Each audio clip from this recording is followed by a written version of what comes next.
Yo, what's up sa inyo? Ito nga pala Kabiyanyo TV.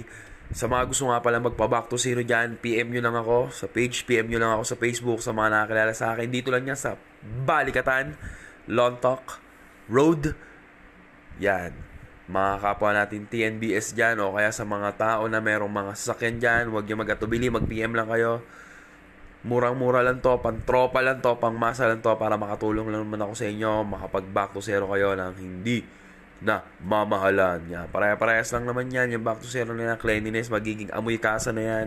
Lahat ng mga mikrobyo, 99%, parang safeguard, talaga namang mawawala ang germs. Yan, ina-adjust pa natin. Kaya pa natin i-adjust. Yung isang bote, pwede natin ubusin sa'yo. Basta meron kang bala. Yan. Talagang ubusin na natin yan. Kahit sa bahay na namin, tapat yan. Tapat na tapat ang bahay lang yan. Dito lang yan sa Balikatan, Lontok Road. Yan. Siyempre, lagi lang tayo